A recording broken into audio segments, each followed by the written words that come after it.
outdoors. We still wanted to stay connected with everyone and keep our minds stimulated and entertained, and we thought it would be great to do a cheesecake webinar. So for tonight's event, please keep your microphone muted. Following Ellen's demonstration, you will be able to ask questions via the chat directly to Ruchi. So just look for Ruchi under the chat, who will moderate the Q&A.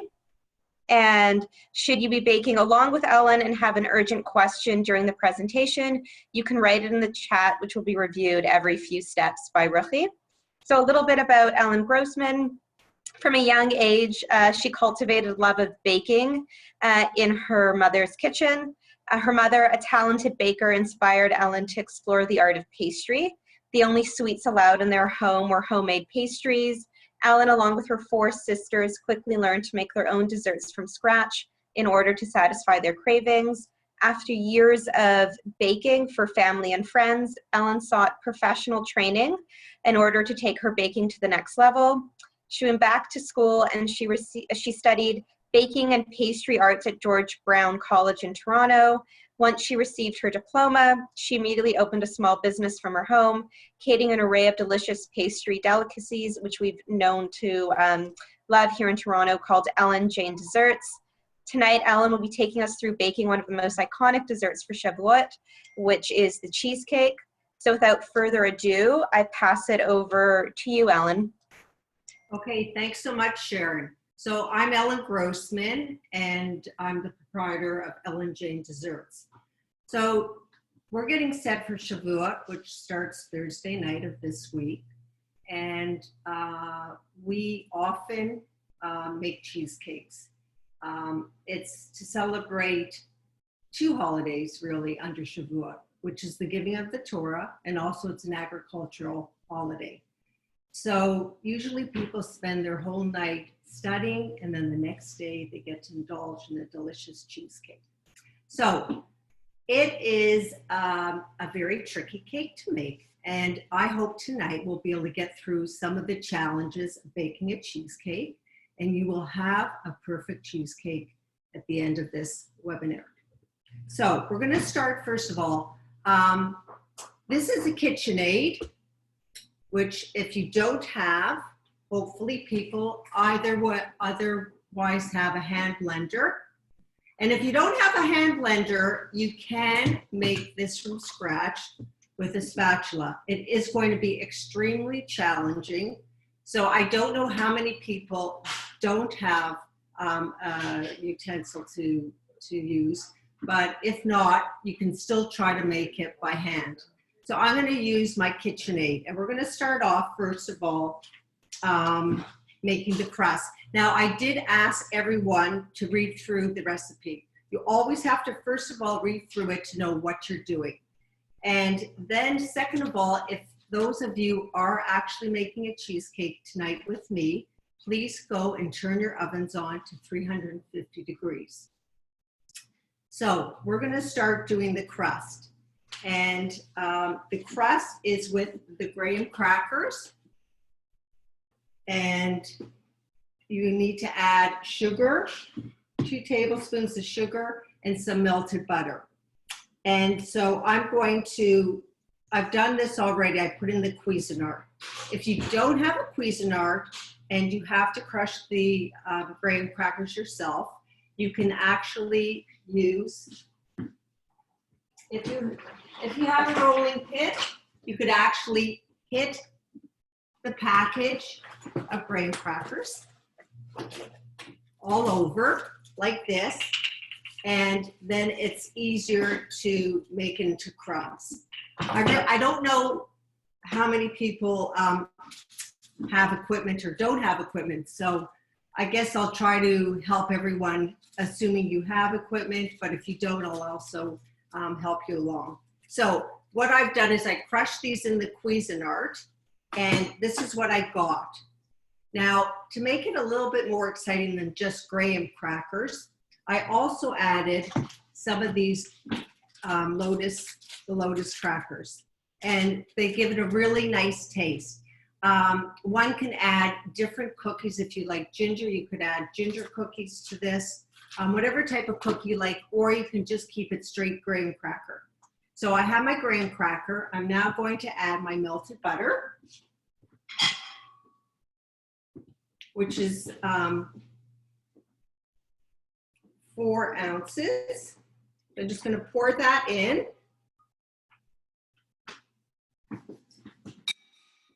And what you want to do is have the consistency of wet sand. So I'm going to mix it up, and I already added the sugar to it.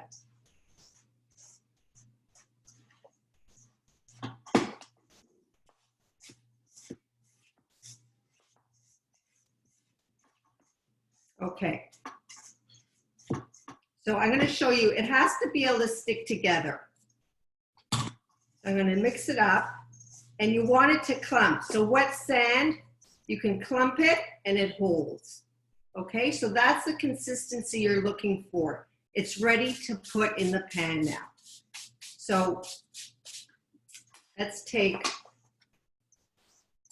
1 cup. I'm using actually a very small pan because we don't have a lot of people eating cheesecake at this time. So I'm using a small springform pan, and it's called a springform because you release the sides and you can take your cheesecake out easily. So I'm just going to pat that down and get a crust. And you can also use a spoon. Now, there are 2 ways you can get the crust to look. You can have it even, like I'm doing now. I'm going to show you in 1 minute. Or you can have it going up the sides a little bit. So right now it's completely even. This is what it looks like when it goes up the side. Okay, so it's really your preference. If you like a lot of crust when you eat your cheesecake, you can take the crust up the side. And just make sure you use a spoon or measuring cup and press it down really well. And then it's ready for the oven. So that step is pretty easy. Ellen, we just have some questions from the audience, if you don't mind. So we have one question is, do you have to grease the springform beforehand or no? No, you do not have to grease the springform. Okay, so this one actually is already baked, and this one I'm going to put in the oven now. Does anyone else have any questions?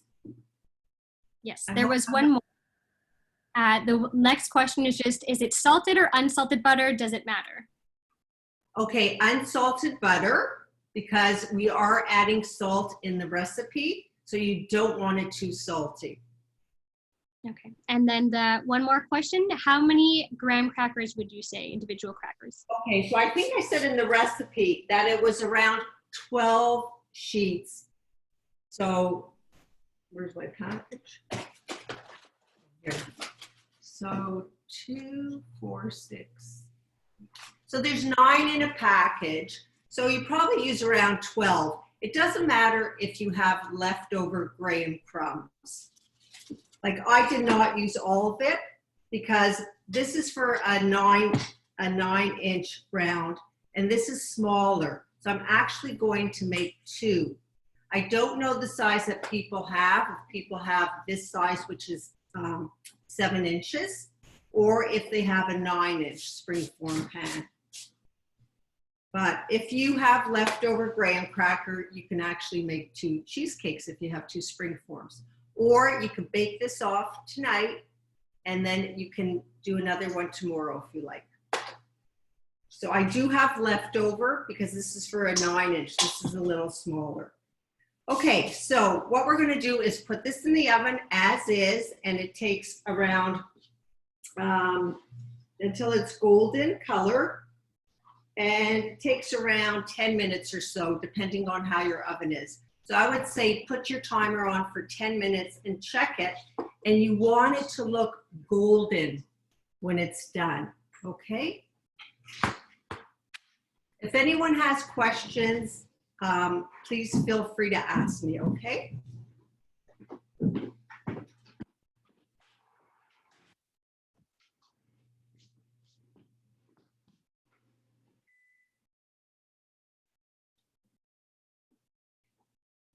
Oops.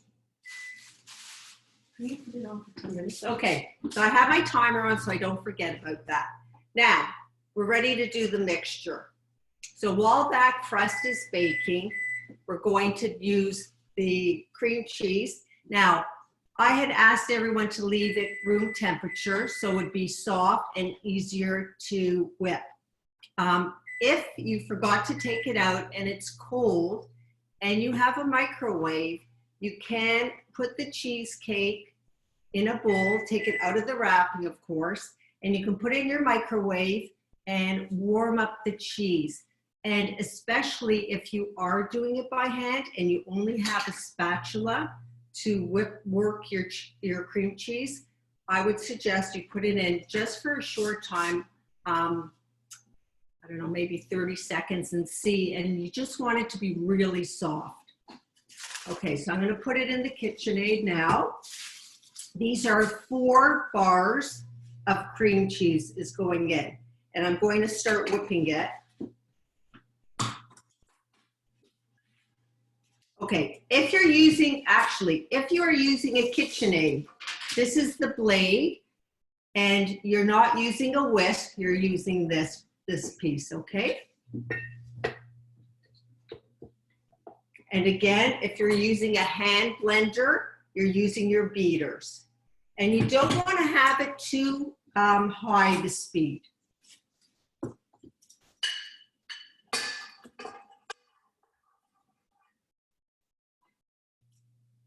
Okay, so now we're going to start it. So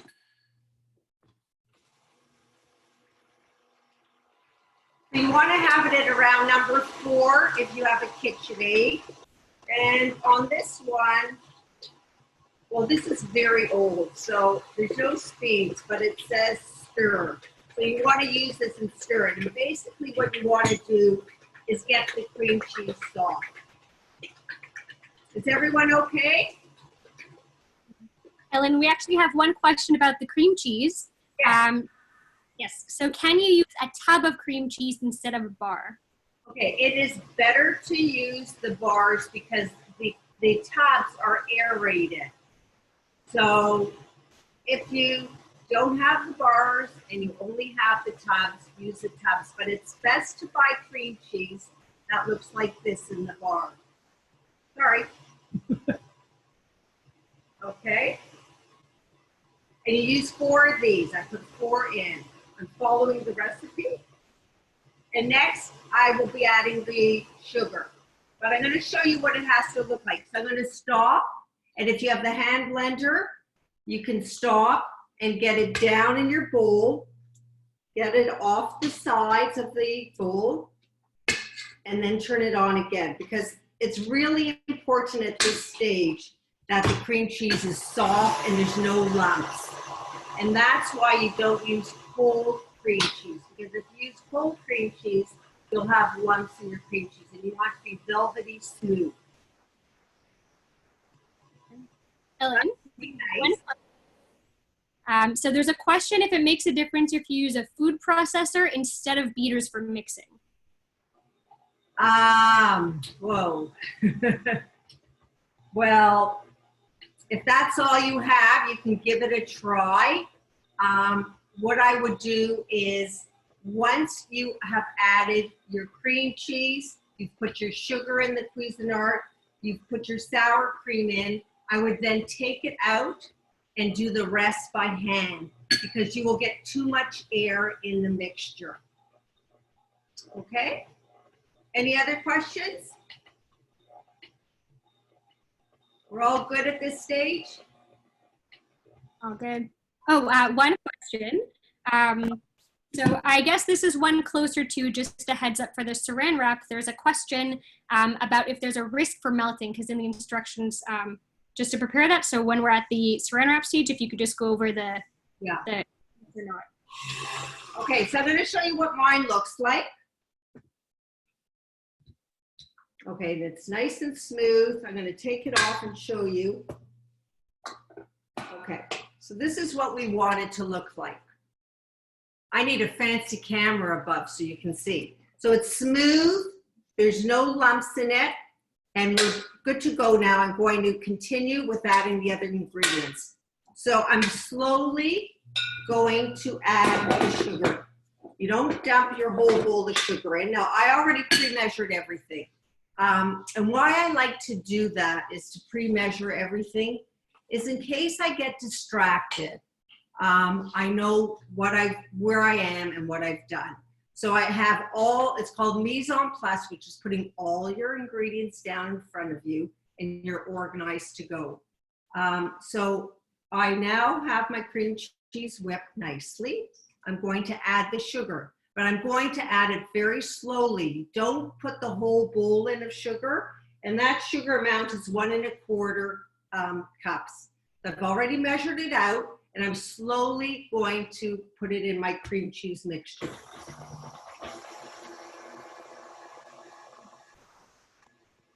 Again, don't go too quickly on your mix master. Like, just keep it at number 4. I still have sugar, as you can see. I'm just adding it slowly because you want it to get incorporated into the cream cheese.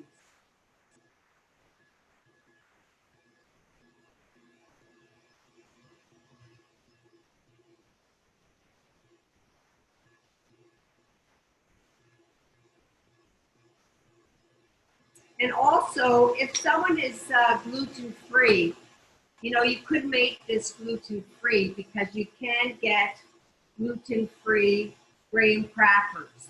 So, and also if someone is lactose intolerant, you could also get the tofuti cream cheese and use that instead of the dairy Philadelphia cream cheese. Okay, that's looking really nice. I'm going to stop my machine. Again, I'm going to take the batter off the sides of my bowl. And then I'm going to let it go round again. And make sure you mix it all up, even from the bottom, so you don't want any surprises, any pieces of cream cheese that aren't blended. Okay, that's looking very nice. Okay, I'm going to show you what it looks like. Okay.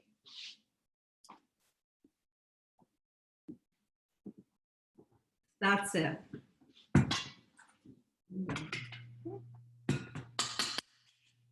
Okay. Ellen, we have a question about the sugar. Yes. So can the sugar be reduced? Yes, it can. You could probably take it down to 1 cup. Okay.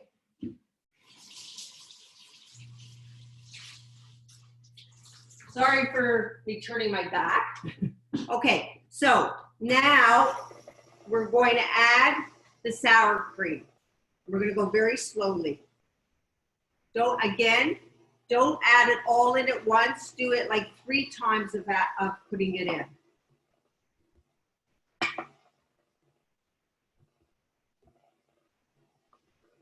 Now you'll see there's many different recipes on how to do cheesecakes. And some people use the sour cream. Some people use whipped cream. So it's really whatever you like to use. I like using the sour cream because it gives it a nice tang. And it complements the cream cheese. Okay, so I'm just going to turn that up a little more, but not too high. Again, keeping it no higher than number 4 on your machine. And then I'm going to now add the vanilla. Okay. So, excuse me, I'm going to check my oven and see if my crust is ready.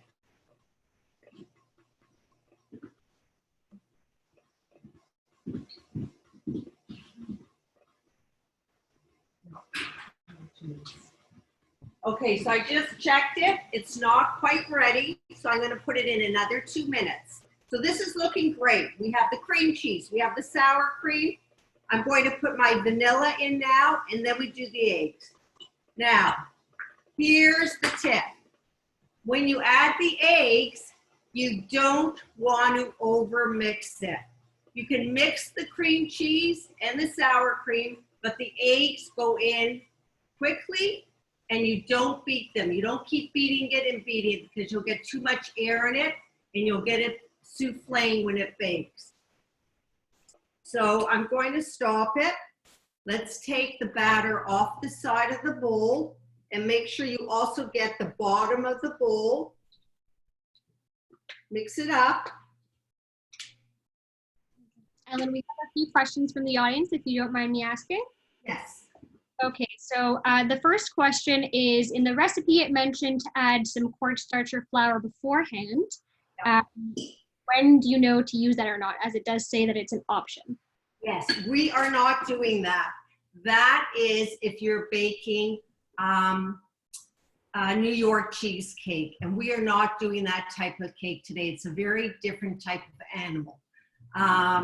It's more cakey rather than custardy. The edges of the cake are more firm, and then the middle of it is. So when you add flour or cornstarch, it changes the mouthfeel and the consistency of the cake. So this is not one of those cakes, that's why I'm not adding it. Okay, great. The next question is, can you use Greek yogurt instead of sour cream? As long as you need something fat, like this, you don't use low fat ingredients when you make a cheesecake, you do the real thing. So yes, you can use yogurt if you want, but I would use like a really high percentage yogurt, not like low fat. Okay, great. If you want to keep it really low fat, go for it. But you know, it's a delicious, indulgent dessert, and I like to eat it the way it's supposed to be. Okay, great. I think that's it for now. Okay, good. So I am running to my oven. I'm going to take out my pan because I think it's probably ready now.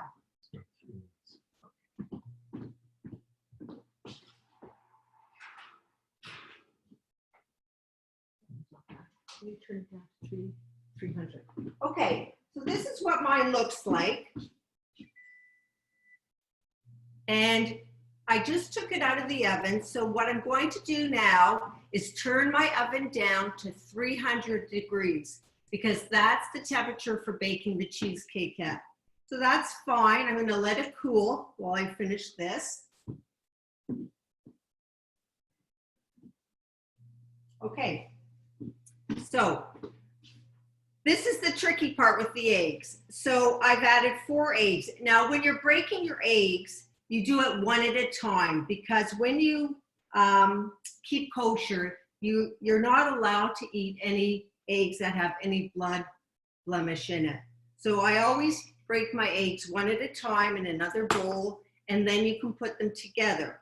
Now the thing is with the cheesecake, you don't want to get too much air in it. That's why you scramble them beforehand. And when you add them, it's going to be 4 applications. So I'm not adding all the eggs at once, but use a whisk or a fork and just mix it up, like scramble your eggs up a little bit.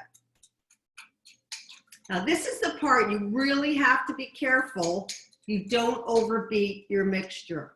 So if anyone is using the Cuisinart, please take your mixture out now, put it in a nice big bowl, and the rest you're going to do by hand. You'll incorporate it use your spatula.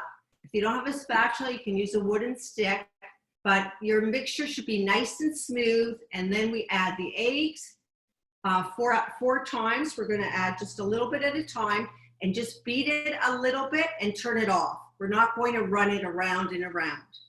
So it's very quick this stage. Okay, so I have my 4 eggs and I'm just gonna add a little bit 4 times. Now I'm gonna stop and just mix it and then continue. 2, 3,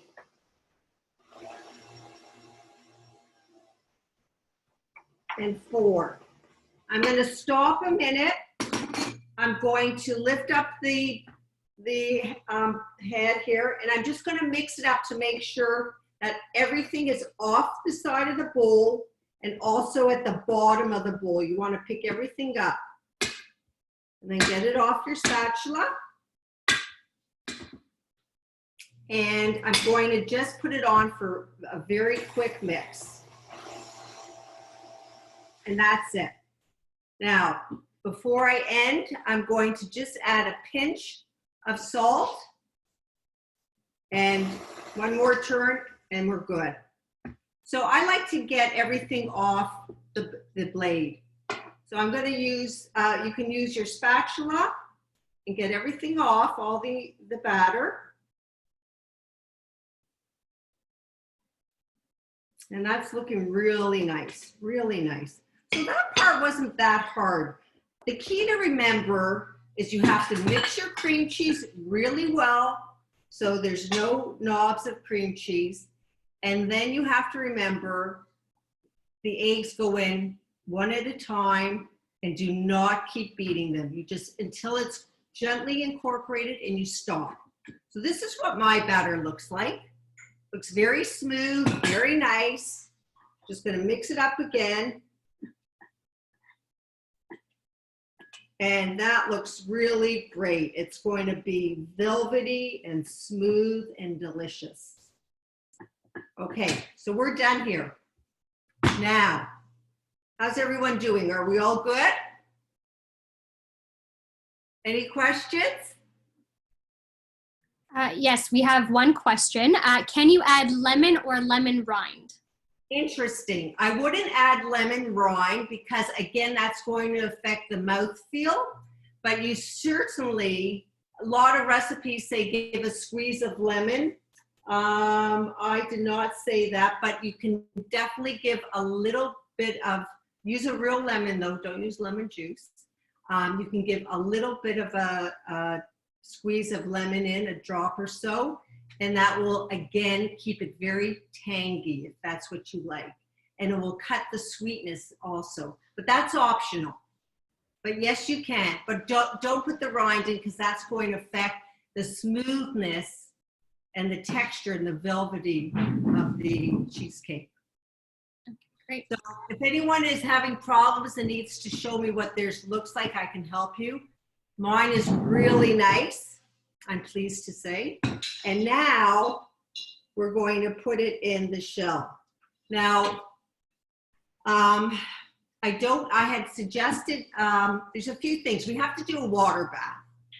Now this is a challenge. Challenge number 2, aside from the eggs, is I don't know if a lot of you have made cheesecakes before, but the secret of a great cheesecake is you have to do it in a water bath.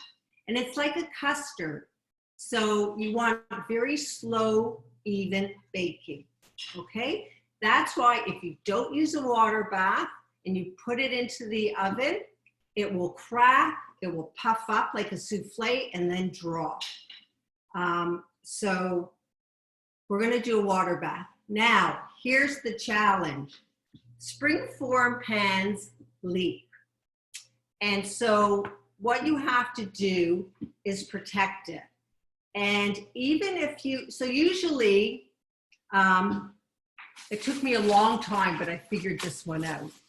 Even when you put 2 sheets of foil around your pan, it will still leak. And why does it leak? It leaks because the moisture from the water rises and then it evaporates and it drops into the pan here and into your foil. That's what's happening. So what I discovered was putting it in a roast. Either you can use your your saran wrap, or you can use these fabulous bags that you can buy. Now, I don't know how many of you were able to get these roasting bags. They look like this. They're actually, if you're making a cholent, you can put your whole cholent in and it doesn't make a mess in your pot.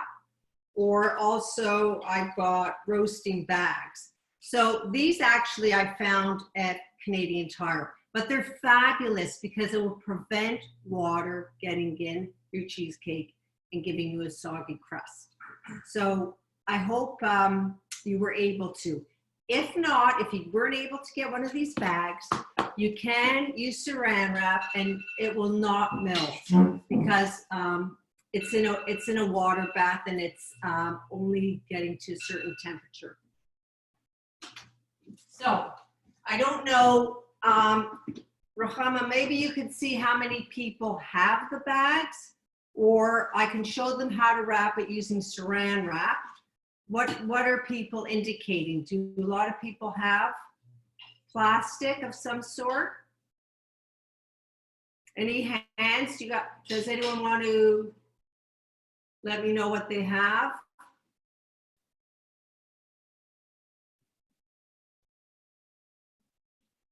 How's it looking? Okay, I'll show you both ways, okay? This is saran wrap, and you need long saran wrap. Mind you, usually when you have a 9-inch pan, you need really long, but this is really small, so it'll be fine. So basically what you want to do is take a piece of saran,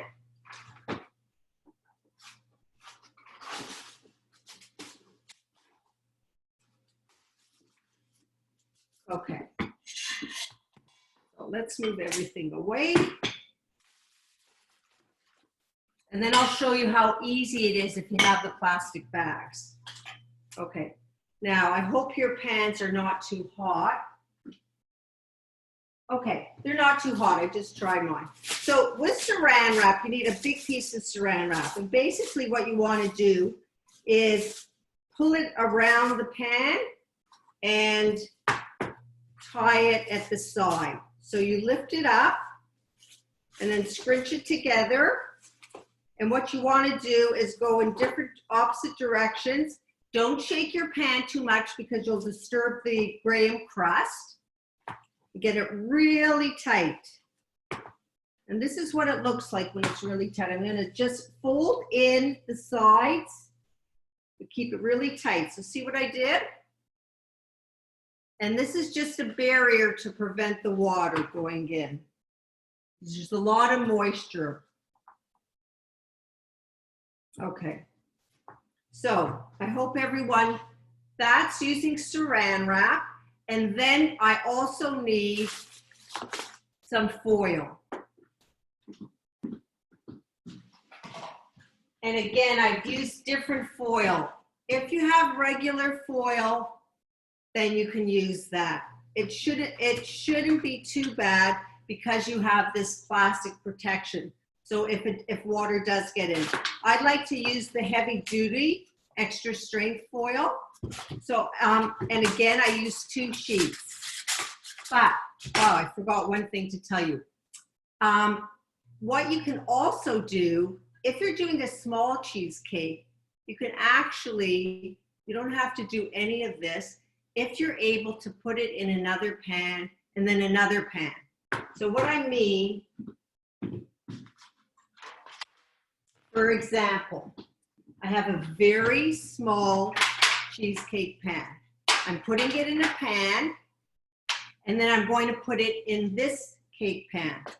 And what I would do is I'm going to pour the water in this pan. So this foil will protect the pan, the small cheesecake, from getting water in it. But you have to have a lot of pans, and I don't know if a lot of people do, but that is one way of getting around it. If you can't do that, then this is what you have to do. You have to either use saran wrap, or here's the baggie. Now I'm going to show you the baggie one, which is really easy to do. So you get your bag, comes like this, roll down the side,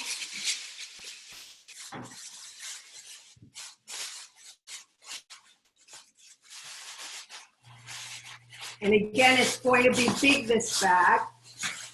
So I'm going to fold it down and scrunch it up really tight.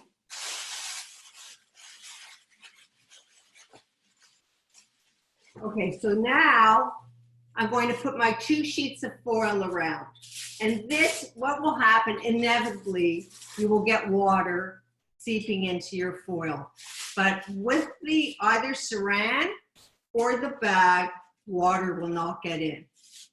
So it's taken me a long time to figure that one out after many cheesecakes. So I'm just going to get 2 sheets of foil now.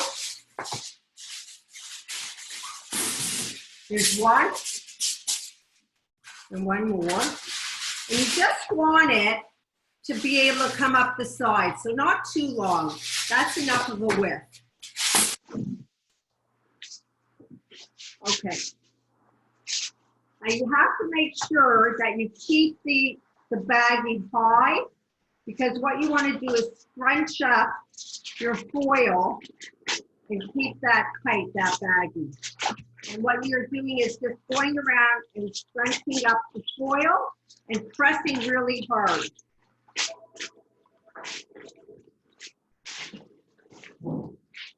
Okay, now I'm going to really push it in tight. You need to use a little manpower. Get it really tight.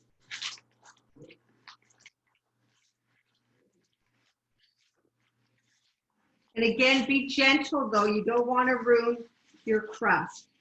So there's one layer. Crust looks intact. I have my plastic. I have 1 sheet of foil. I'm going to do one more now.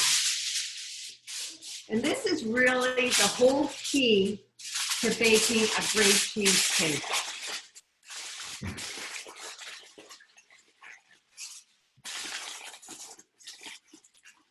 You really have to, yes.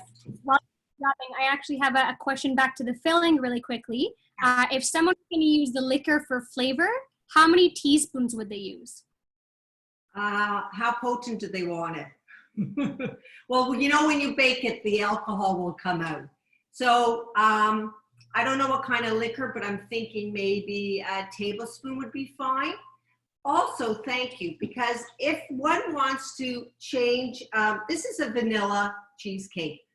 You can put any flavor in you like. As well, you can also put coffee in if you like coffee. And I actually will show you at the end of this demonstration, I did a coffee cheesecake. And that I would maybe use, again, it depends on this is a small cheesecake pan. So I would say maybe a tablespoon of coffee, just put a little bit of hot water in it, mix it up, and then put it in the batter. And that's nice. Now I did also make another cheesecake I wanted to show you. Thank you. I was so involved with my wrapping here. I love this lotus spread because I love the cookies. So what I actually did was I made a Biscoff cheesecake, and I haven't tried it yet, but it looks fabulous. And so what you can do is, if you like this, and you probably could use the same thing with peanut butter if you want to do a peanut butter cheesecake, is I would take, for this amount, 2 tablespoons of this. But what I would do first is take out some of your batter and put it in a bowl, and you're going to like temper it. So I would take some out, fill it up to here, take my 2 tablespoons of Biscoff, mix it in, get it nice and smooth, because it'll be too hard. If you put this straight into the batter here, it will be very lumpy and very hard. And don't forget, we don't want to touch it after you put those eggs in, except for if you're adding a liquor or something like that, that's okay. But you don't want to have to keep going over and over with the blending of the batter. So I would do a little bit, temper it. If it's nice and smooth, then put that into the batter, mix it up a few times, and leave it. And I'm sure it's going to be delicious. I'm very excited because I've done a Biscoff one. Okay, so if you do want to put something in now, if you want to do your coffee, or if you want to put some liquor in, you can go ahead and do that, some flavoring. Okay, any more questions, or we're good to go here? How's it look? Okay, so I'm gonna finish this up. This is my second piece. And you really want to scrunch it very tight. So I'm just going around and I'm going to go around and really press it against the pan foil. And you don't want it hanging over the rim. So you have to press it in and press it down a little bit. I'm going to show you what I mean, okay? So that's really tight against the pan. That's a workout. Okay, this is what I mean.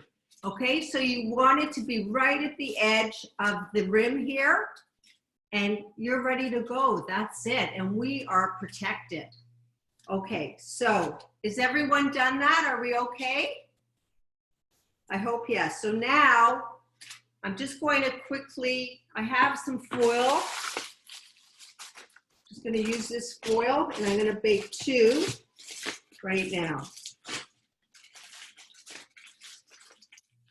Really press the foil against the pan sides.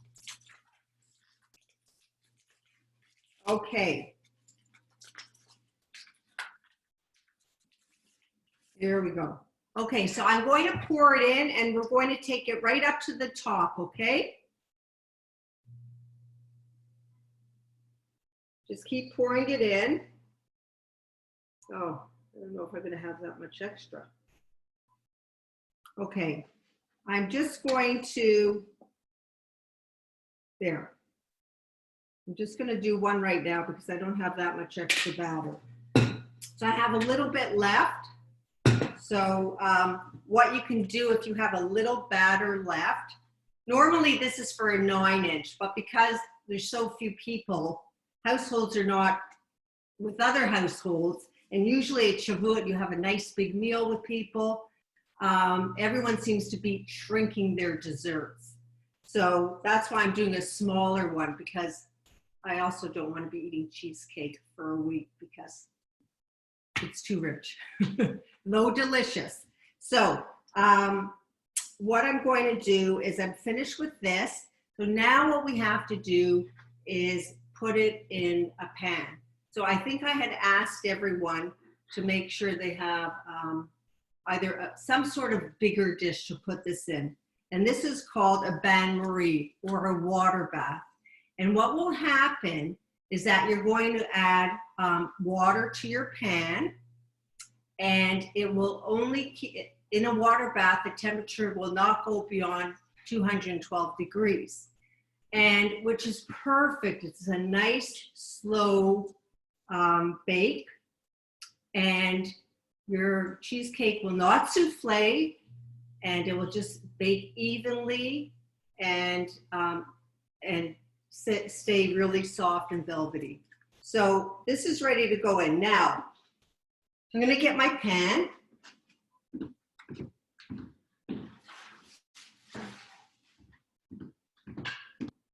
Now, this is fine for the 7-inch here. If I was doing a 9-inch, I probably would have to use a bigger pan like this one.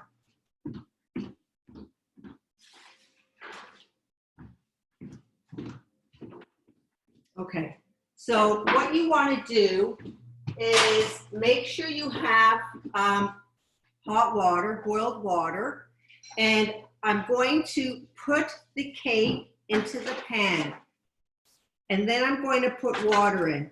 But I'm not going to put boiling water in here because it's too hard to carry a pan with hot water. So I'm going to take this to the oven, and it's right up, make sure your cheesecakes are right up to the rim of your pan. I'm going to take this to the oven, then I'm going to get my kettle, and I'm very carefully move your cake to one side, and I'm going to pour the water into the pan, and it could be halfway up your pan or a little higher, okay? But you have to be careful. You don't want to fill your pan completely. So around a little over halfway up, okay? So I'm going to move it to my oven. And remember, the temperature, I turned it down to 300, and it's going to bake for around an hour. I'll show you the finished product because I've already done one. Oops. I shouldn't be talking and holding it because I just got it off balance. Okay, so when you know it's finished after an hour, you should be able to very carefully pull it out on the rack and just touch the top very gently. And it should have like a little bit of a firmness to the top.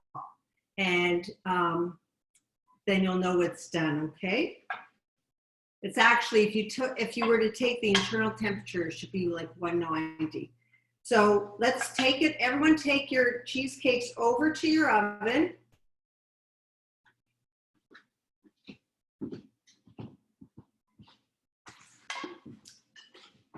And pull out your rack, and then we're going to add our hot water.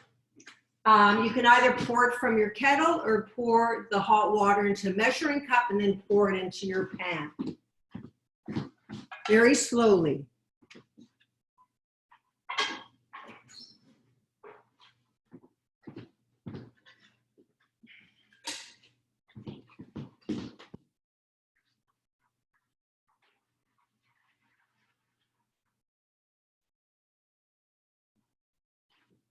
Okay, I poured the water in.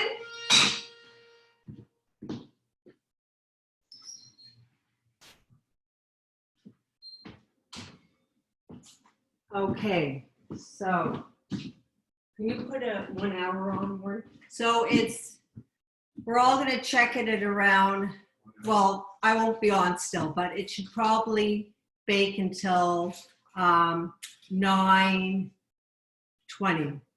Check it at 9:15, see how it is. It may take another 10 minutes. It depends how your oven is. Now, I put mine at convection bake. If you don't have convection, you can just keep it at bake. Okay? So now, that's gonna go, and is everyone okay up to now? Everyone got into the ovens without any problem? We actually have a few questions about the pan situation. Okay. Okay, so the first one is, for the home cook, can we put the foil pan on a baking sheet so it'll be easier to move out of the oven? Oh, well, you're going to put the foil pan on a baking sheet? Is that what she's asking? Or is she saying she wants to use a baking sheet as to pour the water in? It's going to be in that. It seems we actually have a few people confused about the double pan situation. So is it possible to go over that demonstration one more time? Yes, I will. Okay, so there's two options. I don't know if people have, this is if you have a lot of different pans. If you were doing a cheesecake, that could go in, this is too small. That's a little bit, well, actually, that's not too bad. If you have something like this, 9-inch pan, and you have a small pan here, 7-inch, you could put it in and put your water in. And then just to give it more stability, you could put this whole thing on a sheet pan. Okay, I'll show you.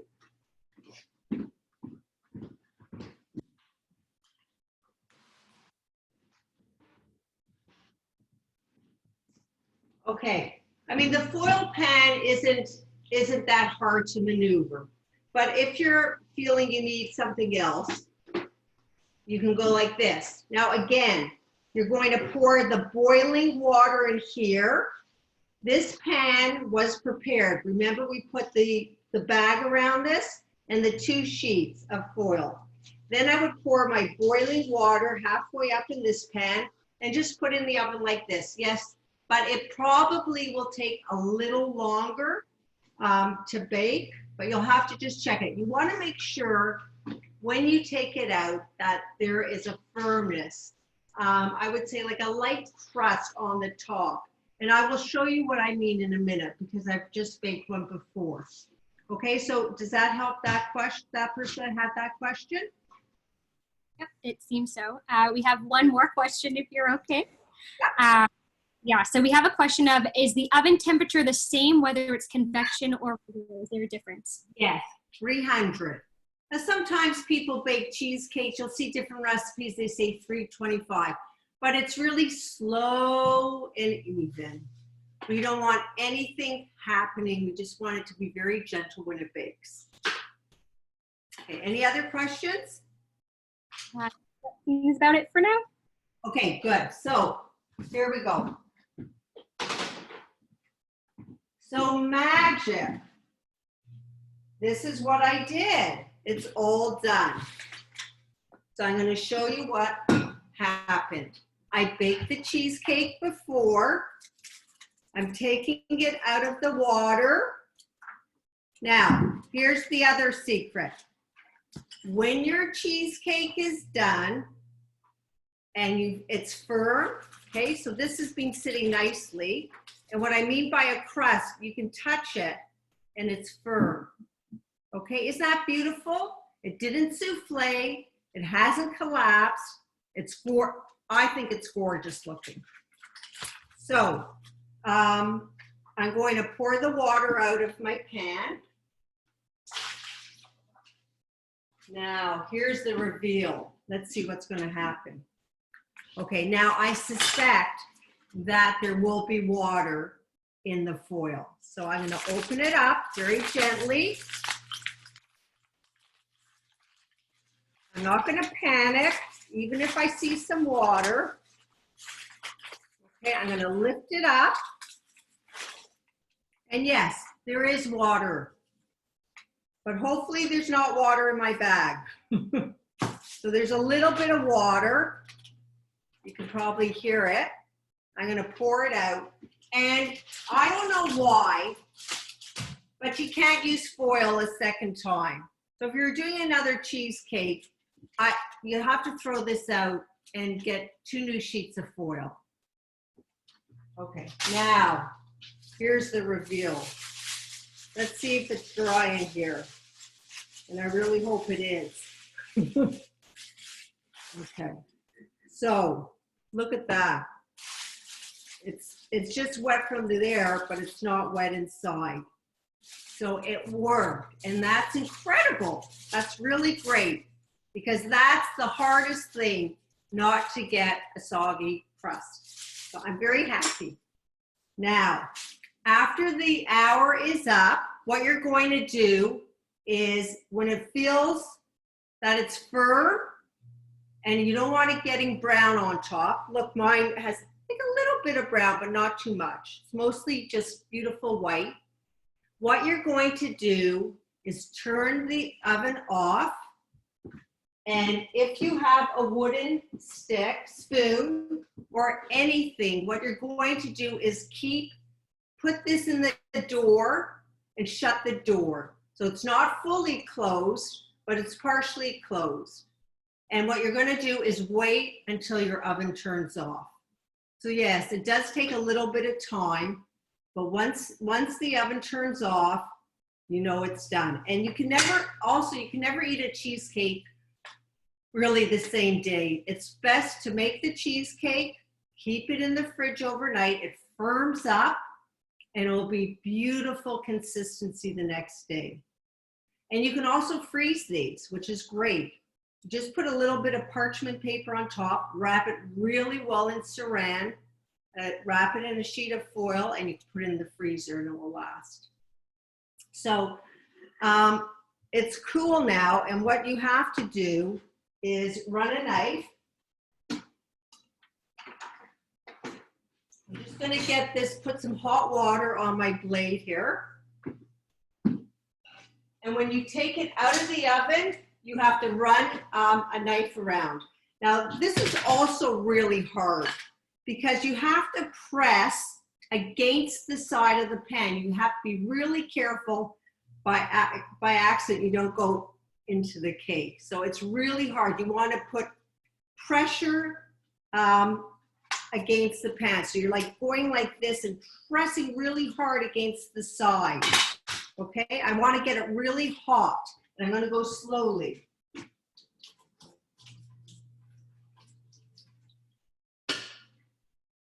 Okay, so that's done. And it's just easier if you do it now. It will be neater than tomorrow. So I put it in. I want to hold it up so I can show you how beautifully it is. Look, I'm putting it in. And very slowly pressing against the side of the pan. I'm just releasing the cake.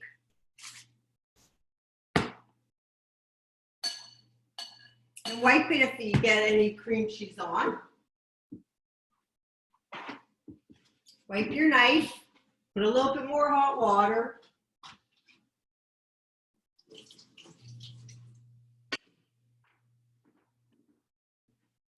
Okay. So very slowly, just put it in and press against the side of the pan. Whoa, that doesn't look that neat. Okay.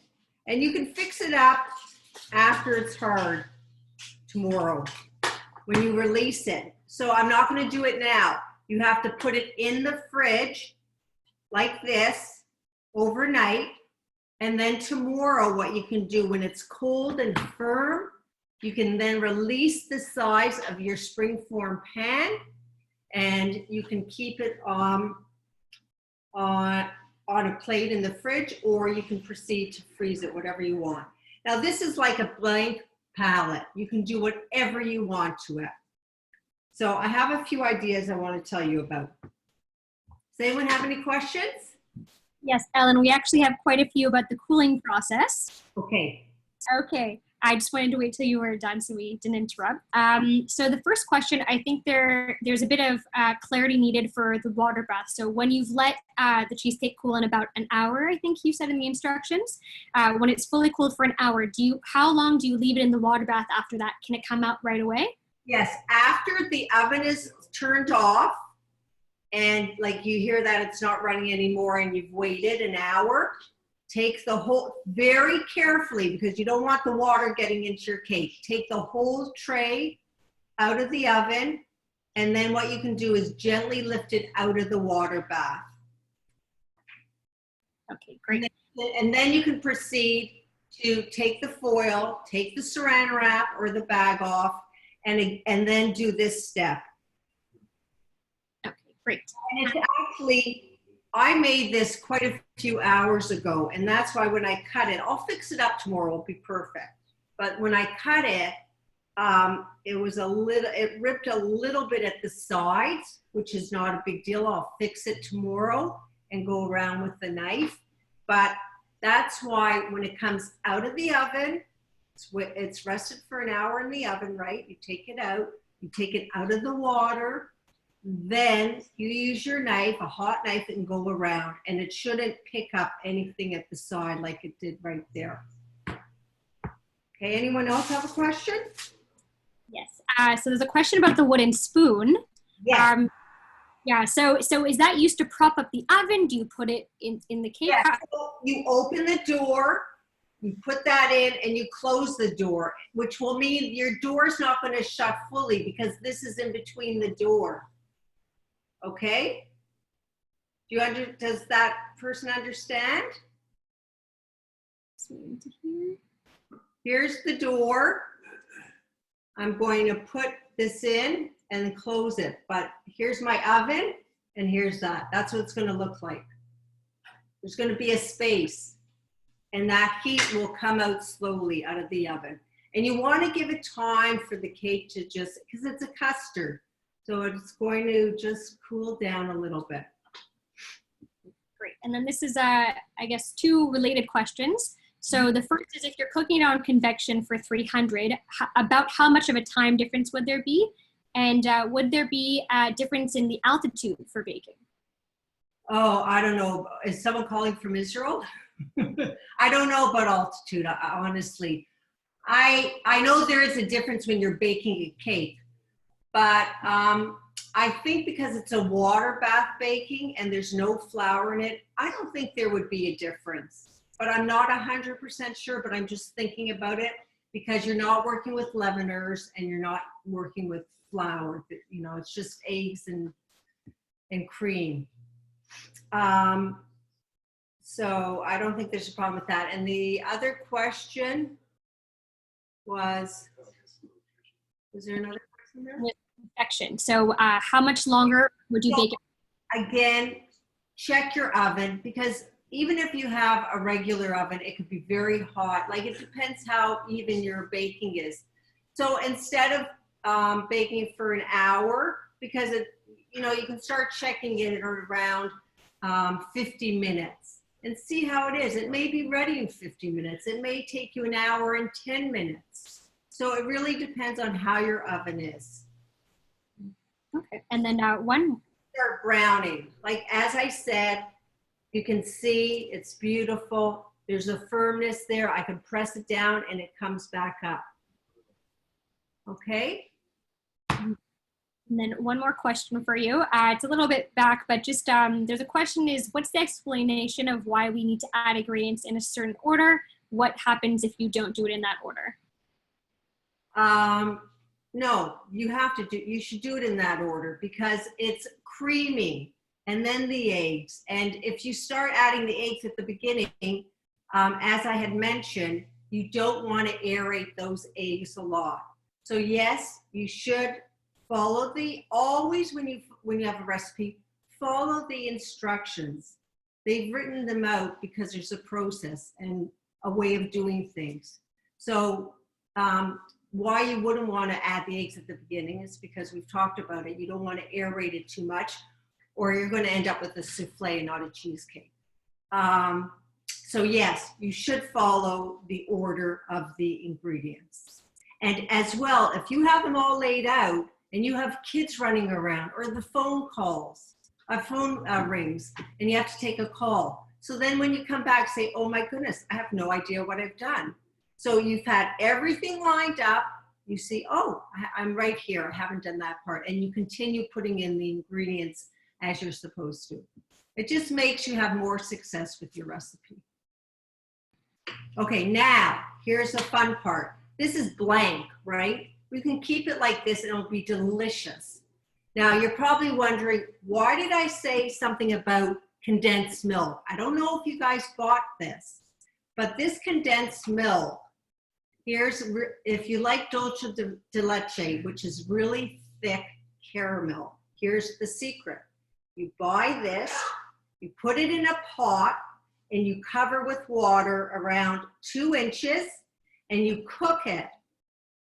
Bring it to a boil and then cook it for 2 hours at a simmer. And when you open it, let's see what's going to happen. So you should get caramel. Hopefully it's going to work. And what you can do, it's very rich and very decadent. But if you have a plain cheesecake or even a coffee cheesecake, you can put some of this caramel on. Should we open it and see? I think we should. Let's see. It's very delicious. Oh yes, look at that. Let me get a spoon. Yum. Look at that. Can you see it's caramel? Wow. That's really nice.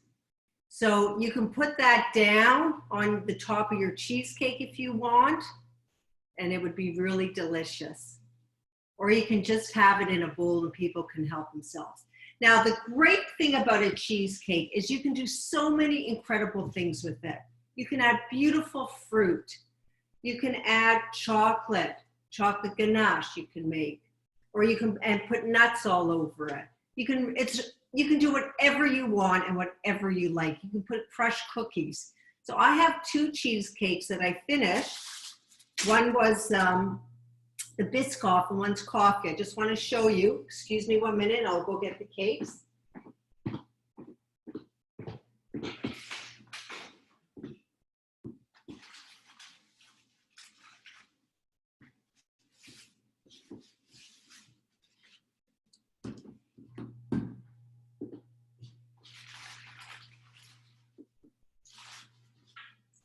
Okay, beautiful.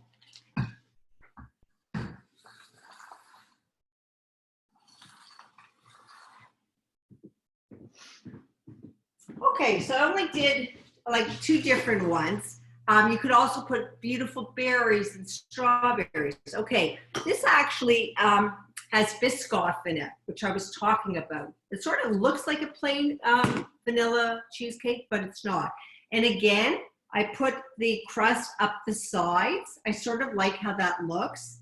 It's very clean. And I'm not sure what I'm going to do for a topping, but I think it looks pretty nice. Can everyone see that one? Looks pretty professional, right? Everyone will be shocked when you show your cheesecake off. And then I did a coffee one. And I put chocolate coffee beans as a garnish around it. And this is, if you love coffee, which I love, I'd be very happy eating this cheesecake. And look how nice it looks. Straight edge, clean, no cracks, because we did it that method. You don't get any cracks in your cheesecake. So you're gonna end up looking pretty good.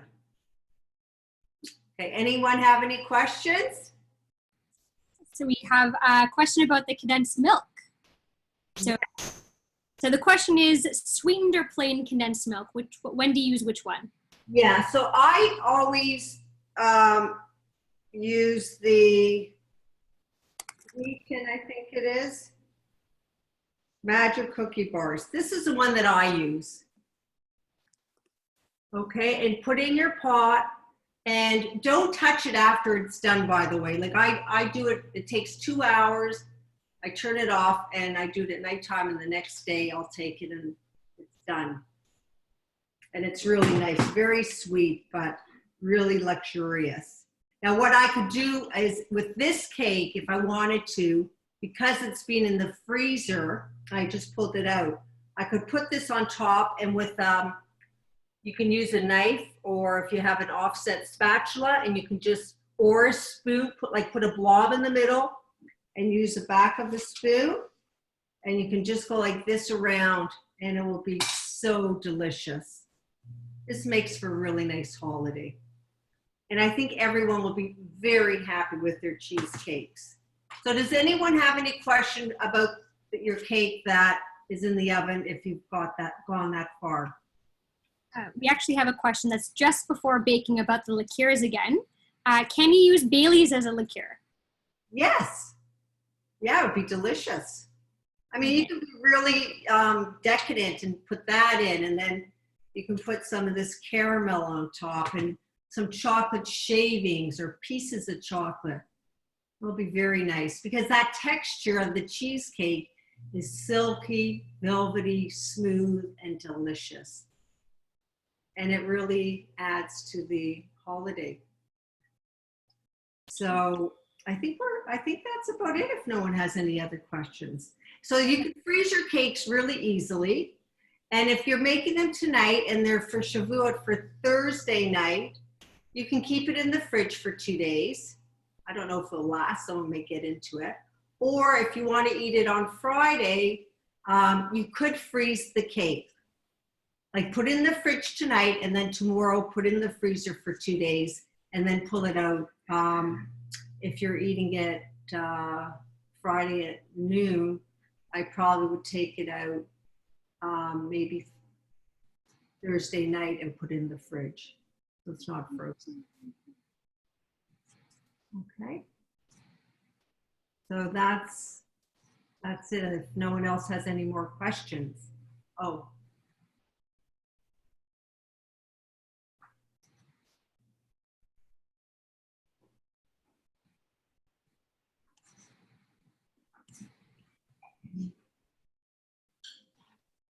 Okay, great.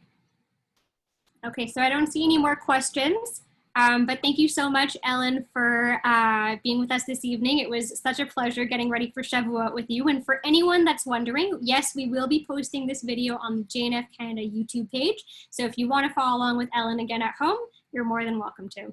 And if anyone has any problems or issues tonight with your cheesecake, you can email me at ej@ellenjanedesserts.com, and I can try to answer your questions.